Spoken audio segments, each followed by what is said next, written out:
Estamos neste mês de março refletindo na série Reset. E o tema de nossa mensagem de hoje é reiniciando a relação familiar. Meu objetivo é mais uma vez ajudá-los a reiniciarem a vida a partir da palavra de Deus. Nós temos ao longo deste mês de março olhado alguns aspectos da vida e hoje nós vamos olhar para a nossa relação familiar. Nós temos dito que nós estamos buscando reiniciar, isto é, recomeçar nossas vidas a partir da palavra de Deus. E quando nós pensamos na relação familiar, nós precisamos então voltar à origem, mais uma vez, da família, daquilo que era o projeto de Deus no Éden. Então hoje nós iremos buscar entender a relação familiar a partir de sua origem no Éden, para que possamos então reiniciar as nossas relações familiares à luz da palavra de Deus. A Bíblia nos apresenta duas narrativas da criação no livro de Gênesis. Uma no capítulo 1 do livro de Gênesis e a outra narrativa se encontra no capítulo 2 do livro de Gênesis. Ambas as narrativas apresentam descrições da criação do ser humano, do homem e da mulher. Elas possuem enfoques diferentes, mas elas se completam, nos ajudando a compreendermos melhor o projeto ser humano e a relação familiar estabelecida então por Deus no Éden. Iremos iniciar a nossa reflexão pelo capítulo 1 de Gênesis. O nosso primeiro ponto de hoje está no enfoque deste primeiro relato da criação do homem e da mulher. Portanto, o nosso primeiro ponto é homem e mulher. Ambos foram feitos à imagem de Deus. Para isso eu quero convidar você então a me acompanhar na leitura de Gênesis capítulo 1, versículo 27. Diz assim: criou Deus o homem, à sua imagem. A imagem de Deus o criou. Homem e mulher os criou. A palavra hebraica, que traduz a expressão homem, é a palavra Adam, que significa no hebraico terroso ou vermelho. O texto no pé da letra está dizendo que Deus fez o terroso, porque Ele fez o homem da terra à sua imagem. Macho e fêmea Ele os fez. Essa palavra homem, e aí você precisa ler ela dentro do seu contexto, você logo vai perceber que está falando do ser humano, não do homem no sentido de gênero masculino. Está dizendo que Deus fez o ser humano, e Ele fez o ser humano macho e fêmea. É isso que o autor está querendo dizer por meio destes versos. E esta palavra, acabou dando o nome então ao primeiro homem, que nós chamamos hoje Adão. Nós podemos afirmar que esta primeira narrativa, pelo seu contexto, então nos ensina que Deus fez homem macho e fez homem fêmea. Isso significa dizer que Deus fez dois seres com características físicas, sexuais e emotivas bem distintas um do outro. Homem e mulher. Mas o texto quer nos mostrar que ambos foram feitos à imagem de Deus. Não é somente o homem a imagem de Deus, e não é somente a mulher a imagem de Deus. Ambos foram feitos à imagem de Deus. E esta verdade já é suficiente para pôr fim a qualquer ideia de que o homem tem maior valor que a mulher, ou de que o homem é superior à mulher. Ambos foram feitos à imagem de Deus. Deus fez o ser humano macho e Deus fez o ser humano fêmea. Ambos a sua imagem e semelhança. Tanto o homem quanto a mulher possuem em seu ser atributos comunicativos de Deus. Certos atributos se veem mais presente no homem e outros na mulher, de forma que ambos, homem e mulher, se completam. Esse foi o projeto de Deus. Então o homem tem aspectos físicos mais fortes, músculos. O homem tem uma estatura, enfim, Deus fez o homem nesse sentido físico, vamos assim colocar, maior que a mulher.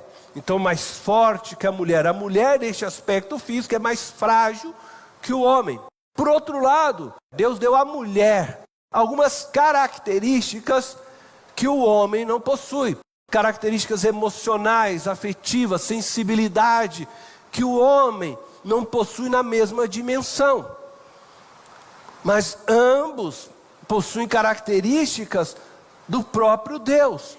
E que quando homem e mulher se completam, mais se faz presente de Deus, por meio dessa união, ambos se tornando uma só carne. E aí então, eles representam ainda mais, juntos nesta união, a própria figura de Deus. Isso é maravilhoso demais. Então nem homem e nem mulher é maior que o outro. Apenas possuem características distintas de Deus e nas medidas diferentes que Deus assim fez para que eles pudessem se completar.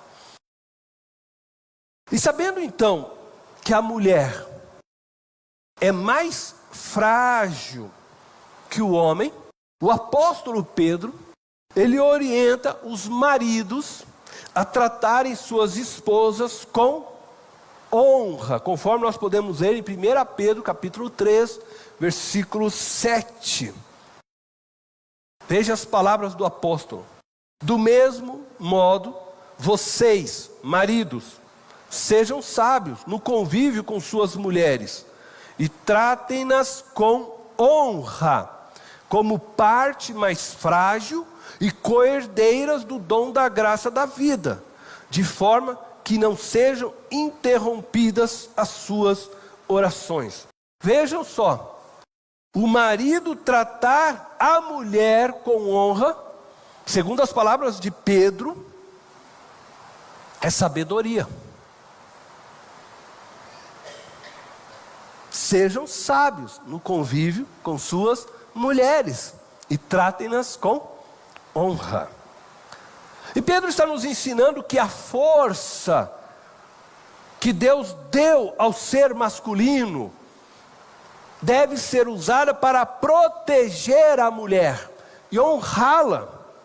Diante disso, é inadmissível que o homem use de sua força para coagir a mulher ou se fazer prevalecer sobre ela por meio da força. E seja essa força física, seja essa força psicológica, é inadmissível. Porque ao homem, esse deve honrar a sua esposa e tratá-la desta forma. E isto é ser sábio aos olhos de Deus. O nosso segundo ponto está no enfoque dado no segundo relato da criação do homem e da mulher. Portanto, o nosso segundo ponto é: não é bom que o homem esteja só. Agora eu quero ler com vocês Gênesis capítulo 2, verso 18, e depois eu vou ler do verso 21 ao 23. Diz assim: Então o Senhor Deus declarou: não é bom que o homem esteja só. Farei para ele alguém que o auxilie e lhe corresponda. Verso 21. Então o Senhor Deus fez o homem cair em profundo sono. E enquanto este dormia, tirou-lhe uma das costelas, fechando o lugar com carne. Com a costela que havia tirado do homem, o Senhor Deus fez uma mulher e a trouxe a ele. Disse então o homem: esta sim é osso dos meus ossos e carne da minha carne. Ela será chamada mulher, porque do homem foi tirada. Amém? Agora eu quero que você preste muita atenção. A declaração: não é bom que o homem esteja só, partiu do próprio Deus. Não foi o homem que fez essa declaração. Essa declaração partiu do próprio Deus. E ao lermos essa narrativa, desconsiderando a primeira narrativa que nós lemos a respeito da criação do ser humano, nós podemos sim ser levados a pensar que Deus viu Adão triste no jardim, diante a sua tarefa diária, dando nome aos animais. E aí Deus chegou a uma conclusão ao ver Adão lá triste, achando então que ele necessitava de uma mulher para estar ao lado dele. Se pensarmos dessa forma, nós estaremos dizendo sim, que a mulher não fazia parte do projeto inicial da criação. Ela veio a existir para atender então uma necessidade do homem. Ela foi criada para o homem, para o ser masculino. Por isso é perigoso você ler somente o que está em Gênesis 2, desconsiderando o que se encontra em Gênesis 1. As duas narrativas, como eu disse, elas se completam. E pensar dessa forma é um grande erro teológico. Deus criou o ser humano macho e fêmea. A mulher já era certamente parte do plano divino da criação. O homem não poderia existir sem a mulher, pois desde o início do projeto de Deus, ele já pensava em uma diversidade de seres humanos, e não apenas em um ser humano isolado. Deus não pensava em criar apenas aquele ser masculino que chamamos Adão. Já no projeto inicial, quando você vai lendo Gênesis capítulo 1, você vai ler que Deus criou o homem e fez macho e fêmea, e logo abaixo, se você continuar lendo, você vai ver que Deus vai dizer: sede agora fecundos, multiplicai, porque esse era o projeto de Deus, que houvesse uma grande família, que houvesse então uma diversidade de homens e mulheres, a quais ele queria se relacionar. E isso já estava estabelecido assim por Deus, antes mesmo da queda, já havia sido ordenado por Deus. A expressão "não é bom que o homem esteja só", declarada por Deus, nos revela a necessidade que o ser humano, e eu estou falando do ser humano, tanto homem e mulher, tem por um ser semelhante a ele, que lhe corresponda. Eu acredito que esta seja a ênfase desta segunda narrativa da criação do homem e da mulher. A ênfase está exatamente: não é bom que o homem viva só. Por isso foi-lhe feito alguém que lhe correspondesse. Agora preste muita atenção, porque nós costumamos ver isso e desconsideramos algumas coisas. Primeiro, não havia ainda o pecado. Quando Deus está olhando para Adão, preste muita atenção nisso. Deus está dizendo para Adão: não é bom que o homem viva só. A mulher ainda não tinha sido feita, não havia ainda a queda do ser humano. Embora Adão não tivesse pecado e vivesse numa relação perfeita com Deus, entenda o que eu estou dizendo, e não havia pecado, nada que separasse o homem de Deus, ele vivia numa relação plena no Éden com Deus. Ainda assim Deus olha para o homem e diz: não é bom que o homem viva só. Ele precisava de um ser que lhe fosse correspondente, mesmo no Éden. E eu acredito que isso se deve porque nós, seres humanos, fomos criados à semelhança de Deus, que é um ser plural, onde Pai, Filho e Espírito Santo correspondem um ao outro, são iguais. Assim nós somos feitos por Deus. E aí nós temos o mesmo sentimento, a mesma necessidade de um ser semelhante. A imagem que nós temos de Deus é a imagem do Filho. Embora o homem pudesse ter uma relação perfeita com Deus, ele ainda assim necessitava de um ser semelhante que lhe correspondesse. E com isso eu quero dizer para você algo muito sério. Você não pode viver uma relação espiritual só com Deus. Não é suficiente. Deus é suficiente para... Não é. Porque não existe uma relação com Deus que possa trazer a você e completar você como o seu semelhante. Você não vai ser abraçado por Deus, porque Deus é Espírito. Você não vai conseguir dialogar com Deus e Ele automaticamente virar para você e mostrar se está triste, alegre, porque Ele é Espírito. Mas eu sou espiritual demais, eu vivo na relação com Deus. Não existe. Isso não existe, é mentira, é engano. Pessoas que querem viver uma espiritualidade onde ela só vive com Deus, ela não está vivendo a espiritualidade cristã ensinada por Jesus Cristo, espiritualidade bíblica. Ela está vivendo uma fantasia. Não existe espiritualidade com Deus que não passe pelo ser humano, porque Deus vai usar o ser que te corresponda para se mostrar para você. Ele vai abraçar você através de um ser que corresponda com você. Ele vai falar com você através de um ser que corresponda com você. Ele vai tocar em você através de um ser que corresponda com você. Ninguém jamais viu a face de Deus. E não sou eu, Cornélio, que estou achando que Deus vai mostrar para mim a face dele, vai descer e vai conversar comigo num nível, como muitos por aí querem dizer e viver.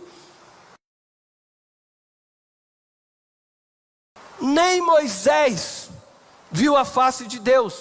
E quando a Bíblia fala que Deus se mostrava face a face, é uma linguagem usada para mostrar que Deus tinha uma intimidade, uma comunhão profunda com Moisés. Mas Moisés não viu Deus face a face. E quando ele desejou, Deus falou assim: Moisés, eu vou colocar você numa fenda de uma rocha, eu vou passar de costas, você vai ver um pouquinho da minha bondade. Mas não tem ser humano que consiga viver numa relação com Deus correspondente. Não existe. Então você dizer que Deus é suficiente, é você não entender a sua relação com Deus. Você precisa do outro. E é interessante porque o próprio Deus olha para Adão, e nem pecado tinha ainda, mas mesmo assim ele diz, ele precisa de alguém. Não é bom que ele esteja só. Por quê? Porque só Deus é o homem só. Deus e o homem é só, o homem está só. Deus está dizendo isso, entenda, ele está no paraíso, mas Deus diz, não é bom que ele viva só. Ele precisa de um ser semelhante a ele. Ele precisa de alguém que fale na mesma linguagem que ele. Ele precisa de alguém que dá o toque para ele sentir. Assim como o Pai, Filho e Espírito Santo estão na mesma estatura, são iguais e se relacionam da maneira mais plena e perfeita, nós também temos necessidade. Por isso a família. Tão lindo que Deus fez para nós. E eu sei que isso pode te assustar um pouco, né? Porque nós temos muito esse hábito de dizer, né? Porque é bonito dizer isso. Deus é suficiente para mim. Mas na verdade ninguém, gente, vai viver só de Deus. Deus, ele é suficiente para Ele. Ele não precisa de nós. Você precisa dele. Mas Ele vai usar vidas, pessoas para falar com você e ministrar você. Por isso também é necessário você reconhecer que você precisa do outro. Está me entendendo? Você pode dizer: Deus, o Senhor é tudo, eu preciso de Ti, mas eu preciso reconhecer que eu preciso do outro também. Não existe ser humano sem o outro correspondente. Você precisa do outro. Deus então se revelou a nós na pessoa do Filho Jesus Cristo, para que pudesse corresponder a nós, você pudesse então ver. Jesus é a revelação de Deus para nós. Por isso Ele se encarnou. Ele se fez como nós, seres humanos, para que nós então pudéssemos sim, dessa maneira, enxergá-lo e correspondermos. Mas Deus, Espírito, é muito mais pleno do que nós podemos entender, compreender. Ninguém, diz João em sua epístola, ninguém jamais viu a face de Deus. No processo de nós reiniciarmos, então, essa relação familiar, nós precisamos considerar essa verdade, que o homem reconhece a mulher como sua correspondente. E esse é o nosso terceiro ponto. A iniciativa de criar a mulher partiu de Deus. Deus fez o homem cair em profundo sono. E enquanto este dormia, Ele formou então a mulher. Ele poderia, sim, Deus desejasse, tê-la feita também da terra, do barro, como havia feito o homem.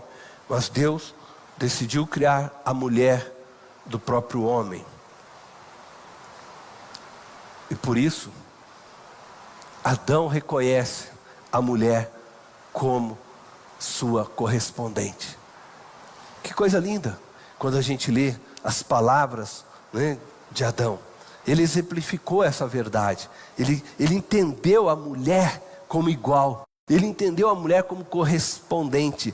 Veja só o que diz Gênesis capítulo 2, verso 23. Disse então o homem: esta sim é osso dos meus ossos e carne da minha carne.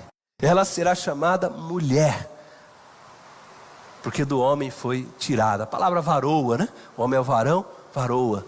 Porque do homem foi tirada. A expressão osso dos meus ossos e carne da minha carne é claramente o reconhecimento por parte de Adão, né, de que a mulher criada, que nós chamamos Eva, era correspondente a ele. Agora ele viu alguém que era carne, osso do seu osso, carne da sua carne. Ele se sentiu agora completo. Ela correspondia a ele. É uma relação diferente com Deus. É uma outra relação. Adão se identificou imediatamente com a mulher que foi dada por Deus. Ela estava na mesma estatura dele. Embora homem e mulher tenham recebido funções diferentes para o bom funcionamento, né, da família, ambos diante de Deus são iguais. E ambos devem se ver um ao outro como iguais. Pois foi assim que Adão enxergou a mulher antes da queda. Quando nós lemos, osso dos meus ossos, carne da minha carne, é igual a mim. É parte de mim. Ela é eu. Consegue entender isso? Quando Adão olha para a mulher, ele se vê na mulher. É isso que ele está dizendo. Ela é osso dos meus ossos, ela é carne da minha carne, ela é eu. E isso é tremendo, porque nós precisamos compreender essa verdade em nossos casamentos. A relação homem e mulher é ser exatamente se tornar uma só carne, não é esse o projeto de Deus? Nos tornarmos um? Era assim que Adão se sentiu com relação a Eva e Eva a Adão. Porque afinal de contas ela sabia que ela veio também dele. E ali estavam ambos olhando um para o outro. E não havia entre eles sequer vergonha alguma. Por quê? Porque Eva olhava para Adão e via Adão como ela, parte dela. Ele sou eu. Da mesma forma, o Adão olhava para Eva e via a Eva e dizia, ela sou eu. Essa era a relação que eles tinham, de tal forma que ambos estavam nus, dentro de toda a história, e não tinham sequer vergonha alguma. Por quê? Porque ela sou eu, sou ela, e nós estamos de boa, estamos plenos, vivendo isso, até que houve o pecado, e o pecado rompe, né, com essa beleza toda, e eles passam a ter vergonha um do outro. Mas o projeto de Deus para o homem é que o homem case com a sua mulher e se torne uma só carne. É você estar voltando àquela relação original que foi lá no início entre Adão e Eva. Então você, marido, deve enxergar sua esposa como osso dos seus ossos e carne da sua carne, como correspondente a você. E assim também a mulher deve enxergar o seu marido como correspondente a ela, pois foi feita de sua própria substância. Ser auxiliadora não faz da mulher menor que o homem, apenas dá a ela uma função diferente do homem, uma função honrosa. Porque quando você ler o Evangelho de João, você vai ler lá que o Espírito Santo é auxiliador. Olha só que coisa tremenda. E nem por isso o Espírito Santo é menor que o Filho e menor que o Pai. É Deus em igualdade com o Pai e com o Filho. Da mesma forma, a mulher auxiliadora não é menor do que o homem. Está correspondendo um ao outro, mesma estatura um que o outro, apenas funções diferentes dentro do projeto familiar. Ser o homem cabeça da mulher não o torna maior que a mulher, mas sim responsável pelo cuidado dela e de sua descendência diante de Deus. Responsável para responder diante de Deus pelo cuidado. Se tratou sua mulher com honra, vai responder diante de Deus. Você trabalhou para que os seus filhos conhecessem a minha palavra, tivessem intimidade comigo, vai responder diante de Deus. É responsável, cabeça. O homem não recebeu autoridade para sujeitar a mulher às suas vontades. Isso é um grande engano. Esse aí é o ensino machista lá fora. Não. Mas para protegê-la, para servi-la em amor. Assim como Cristo amou a sua igreja, o marido deve amar a sua esposa. Eu acredito que nós podemos transportar esta verdade que nós estamos falando da família, também para a família da fé. Para a nossa grande família, né? Para a nossa comunhão como igreja. Pois o projeto família sempre contemplou a união das diversas famílias, para formar através dessa união uma só família, a grande família de Deus em Cristo Jesus, sendo Jesus a cabeça dessa grande família. Então, desde lá do princípio, a gente lê que Deus falou para o homem, para que eles crescessem e se multiplicassem. Depois você vai ler lá em Abrão, já depois da queda, em Abrão Deus vai falar, eu abençoarei todas as famílias da terra. Deus sempre teve esse projeto de unir todas as famílias, para fazer uma grande família, o seu povo, o qual Jesus fosse o cabeça dessa grande família, que a gente chama igreja. E assim como Adão reconheceu Eva como sua correspondente, nós também, pensando na família da fé, essa família, unidas pelo Espírito Santo, precisamos reconhecer uns aos outros como correspondentes, nos vermos todos na mesma altura. Somos todos correspondentes. Cada um de nós recebeu de Deus dons diferentes. Cada um de nós recebeu de Deus chamados diferentes para atuar dentro do corpo. Mas somos todos iguais diante de Deus. Somos todos correspondentes. Não existe ninguém maior do que o outro. Não existe ser humano maior do que o outro. Nenhum ser humano é maior do que o outro. Não importa se é homem, se é mulher, nenhum ser humano é maior do que o outro. Podemos ter funções diferentes no corpo de Cristo e também dentro das nossas estruturas sociais em que vivemos, né? Mas nenhum ser humano é maior do que o outro. Nenhum ser humano deve olhar para o outro levantando a cabeça, como se o outro fosse maior. Da mesma forma, nenhum ser humano deve olhar para o outro abaixando a sua cabeça, como se o outro ser humano fosse menor. Todos são correspondentes, nós estamos todos na mesma estatura aos olhos de Deus. É verdade que dentro das estruturas sociais, sim. Por isso eu disse, é função. Mas nós estamos falando de humanidade. Uma coisa, não é assim? O soldado, né? No exército, aí você tem o cabo, você tem o sargento, e aí o soldado olha para o cabo olha para o sargento vai olhar para o outro. Mas é uma estrutura social onde você respeita a autoridade. Mas o soldado, aquele soldado que a gente fala, né, soldado raso, não é menor do que o general diante de Deus. Ele não tem que olhar como ser humano para o general de cabeça baixa, levantar. Por quê? Porque ele é igual, na mesma estatura. Todo ser humano possui a mesma estatura aos olhos de Deus, são iguais aos olhos de Deus. Diante disso eu quero concluir a nossa mensagem de hoje, desafiando você a 3 reflexões finais. Diante da verdade de que o homem e a mulher são ambos feitos à imagem de Deus, nós podemos afirmar que não existe mais espaço teológico e antropológico para as mulheres serem tratadas como inferiores aos homens. Portanto, eu pergunto a vocês, homens, vocês têm tratado as mulheres de seus relacionamentos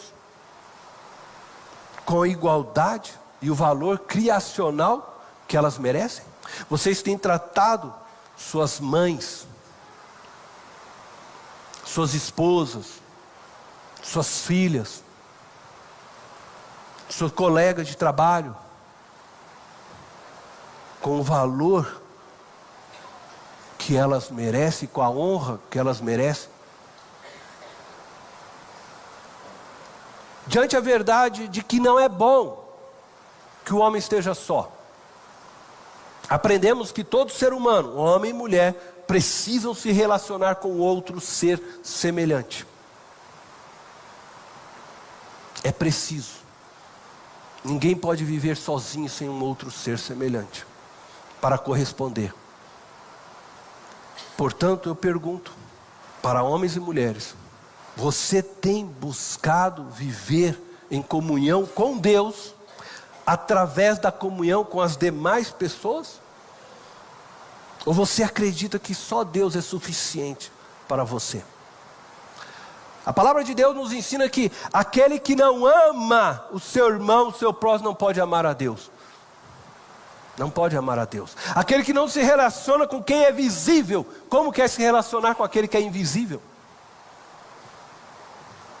Por fim, diante da verdade de que Adão reconheceu Eva como sua correspondente, alguém que estava na mesma altura que ele, eu pergunto então a vocês: você tem reconhecido os seus semelhantes como seus correspondentes? Você trata o seu irmão em Cristo como seu correspondente, de igual estatura? Você trata o funcionário que trabalha na sua casa, como seu correspondente na mesma estatura, ele senta na mesa com você para almoçar? Ou você faz sentar lá na sala de serviço, sei lá eu, a área de serviço, né? Como você tem tratado as pessoas ao seu redor? Com desprezo? Com inferioridade? Se você entendeu este evangelho, você vai tratar todos com igualdade, com corresponder a você, olhar na mesma altura, nem para cima, nem para baixo. Que Deus possa abençoá-los. Eu convido vocês a fechar os olhos.